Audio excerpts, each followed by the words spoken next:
Sup. Good evening. Probably by the time I have this up. Welcome to Coffee Time. Yesterday was Labor Day, so we took the day off. Channel update beforehand for those of you new subscribers. Like always, every week there's always more of you. This is a Yu-Gi-Oh discussion. The topic is above, and basically I film it when I have my coffee, before I have my coffee, or when I'm just waking up and sleepy and like I have these thoughts in my head. So it's just a discussion video. But if you don't like that, then I'll see you next video. If you do, stick around. Come comment in the comments. Alright, channel updates. I have something very, very special coming, and I cannot tell you what it is, because if I did, it would ruin the surprise. It will give a different perspective to the channel. That's all I will say. And the way I worded that, some people may be able to kind of figure it out. It's not a camcorder. Maybe it's a filming device, maybe not. I'm not even going to say any more than that. But I'm going to give you something that you probably have never experienced when it comes to Yu-Gi-Oh plus YouTube. It's something that will change what I do. But I'm not going to do it for every video, but you'll see what I mean soon. Very soon. The other thing, more original decks are coming. When I say those words on Yugioh Deathbringer, when I was doing that, I was doing like a lot of crazy, out of there, random one card decks. Like I would take something from Metal Raiders and make it into a deck. Those are coming this month, guaranteed, no questions asked. Card versus card being worked on. When I say being worked on, I'm just looking for new styles of how to do it and how to improve it.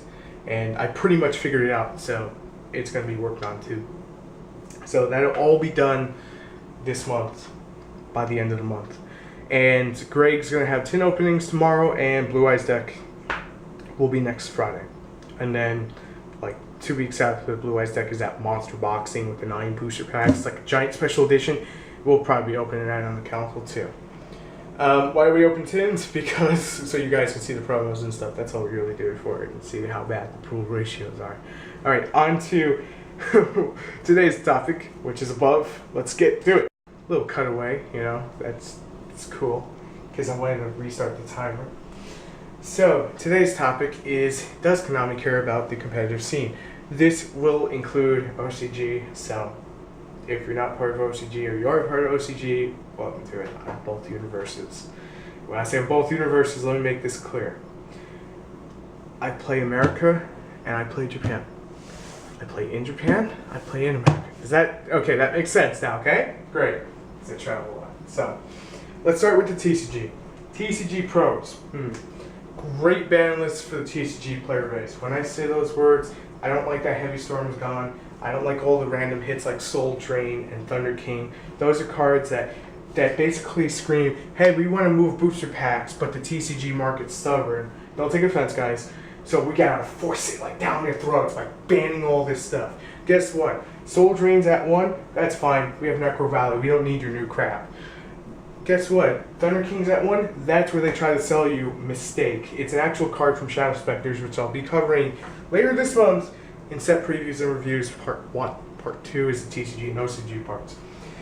But with that said, it is a huge marketing scheme. That's how I feel about the TCG, and why I get so like up in arms about it. But then again, I do have to admit that this YCS Toronto was pretty freaking diverse. Dragon Ruler, Dragon Ruler Plant. Yeah, you see I'm being a smartass on this one. Let me point this out to you guys. I don't like cursing too much, but I'm gonna just do it for that. That's probably the end of it. Dragon Rulers are still a deck. They work with 90% of the decks.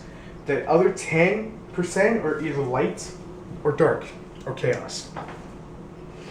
So they're going to remain a problem until the big ones are limited. The babies need to stay gone. Don't get me wrong, those babies need to stay gone. I don't care. Keep them gone. Gold Star could come back if that was the issue, but we're not going into that. The big dragons have always been the issue, but they just didn't seem it because of the summoning requirements. But when you throw them in something like plants or dragoonies, and we're talking about like another 47 hits that would need to be done just to keep the Dragon Rulers at like 2 each, they are an issue. Diversity cannot be found, this pro and con together, diversity cannot be found in a format that's going to be ran by Dragon Rulers. and Prophecies and Mermills. These are the same three from last format. Mermills had the start of the format. Prophecies / Spellbooks and Dragon Rulers had the second half. This is an issue, immediate issue, and I have to be the one who says it. Alright, we have some new decks at top, so let me run down those too. This is also a pro. Blackwings managed to top. Guess why they top? Because when you side against them, they're not the easiest deck to side against.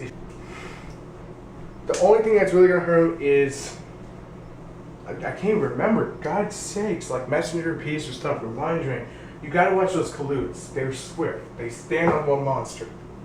They can basically Pursuito flow. Pursuito meaning fake. They can Pursuito flow. Now, if we look at the OCG format, let's take a look at some of the decks at top off the top of my head that I can remember. Evil Swarm, Machina Gadget, I believe a Dragon Ruler plant, like one or two, and I believe Spellbooks. I'm not fully sure about Spellbooks. I don't think Mermail was there. I really don't. Now, why is this better or worse for this case? Evil Swarms out there do better. Is it because of smaller tournaments, less competitiveness? What is it? What is it that makes Evil Swarms do better? Out there, Rescue Rabbits have won. The Japanese players are the true definition of creativeness. Now, I'm not denying that TCG has had some creative decks, like the One Kill Hero deck and Teledad. Those were all TCG decks. Glad Beast was another one with Test Tiger because it was TCG exclusive. I feel like Noble Knights is one, and X Sabers to a certain extent. They're kind of, original, but Japan gets everything first, so we'd have to have both at the same time to make that argument. But here's where the fun comes in. If Evil Swarms are topping, Japanese players, if they're not playing Evil Swarm, will go over to Machina Gadget. If Machina Gadget's topping, they'll go over to something else that's not. But here's the thing. Their format is more diverse than ours, and you're going to see that. I'll do tournament reports if you want that from Japan. From the website, that's that way. I'll just leave the website, you can see it. But when it comes down to it, I cannot just sit here and say that Konami cares about the competitive scene 100%. If they did, they would let you use whatever you wanted. Anything would top, but you would have some meta. That's the way it should work. It's not the way it does work. Now, the question is, why didn't the sleeper deck Infernities top this format? Well, okay, Toronto. Simple. Konami basically said no. The reason Konami said no, because everyone knew what was going to happen. It seemed like the perfect format for Dark Worlds or Infernities. Dragon Ruler plants are still faster. They still do stupid stuff. They're not as stupid as they used to be, but they're still stupid. Okay? I'm gonna be the guy that hates Dragon Ruler plants all these 4 freaking months. Mermills. They lost a lot of consistency in the TCG. A lot. Proper hits. Without question. A lot of consistency. Players didn't really side Imperial Iron Wool. That's something that Konami could have brought up in an article prior to Toronto or even after, which should have been out yesterday or today, and said, you know what, learning from Toronto, this is what you guys could do. Magic the Gathering and other card games, I believe they do it. They're like, here's what topped and here's how to defeat it. Konami doesn't do that. I do. Konami doesn't do that though. If they cared about the competitive scene, they wanted a 100% healthy format, they would do that. They don't. Right now, what we're looking at is a 60% healthy format. Japan has a 75. Why does Japan get that extra 15%? Because there's more diversity, which equals more health. There's more players playing, which equals health. And believe me when I say there's actually more players playing, because in Japan there's more card games. And it's all about anime card games. Westwards, Vanguard, Duel Masters. Yeah, they still have Duel Masters out there. It's going great. It's one of the top selling TCGs. America, what do we have? We have this game called Magic the fucking Gathering, but it's expensive as hell. But they care about their competitive scene. They don't reprint stuff until basically what they come out with, which is called the Vault, after everything is limited and stuff. And it's an expensive set. So Your Magic the Gathering stuff gonna be worth money 20 years from now. Is your Yu-Gi-Oh stuff gonna be worth that much money 20 years from now? Probably not. Reason why is because of the reprints. You have to be smarter than the reprints. You gotta predict the stock market. That's why we call it stock market with Yu-Gi-Oh. If Konami cared about the competitive scene a little bit more, they would reprint stuff for older decks like Dragoonians. Because, let's be honest, those decks are from Star Trek Blast. That's an old set. That's a safe set to reprint from. Abyss Rising, if they actually cared, they wouldn't touch the set. They would let people that want to play Mermills, they would let that set sell more. That's how I see it. I've always seen it. But we get reprint sets in the TCG, and it's like a big FU to the competitive scene. I personally don't get mad at it. I love it. I personally don't get mad at it. I am under the belief that every player should have access to any single card. Even in the OCG. OCG has Gold Series, and a lot of you go, wow, that's gotta be cheap. Ask me how much the Dragon Rulers were in Japan. A piece. We're at least $40 a piece for being super rares. At least. When translated to American dollars. When translated to European dollars, I'm not fully sure because I don't know the translation for it. That's what I do every single time when I think about it. The grass is always greener on one side or the other. But does Konami fully care about the competitive scene? To a certain extent, to wrap it up, yeah, they do. Do they compare more about the OCG than the TCG? Sometimes. Sometimes they don't.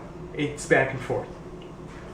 But the truth of the matter is, once we get to Bujin getting full support, I truly think you're going to take over the format. And proving, once again, that Konami's evil and does not care about the competitive scene.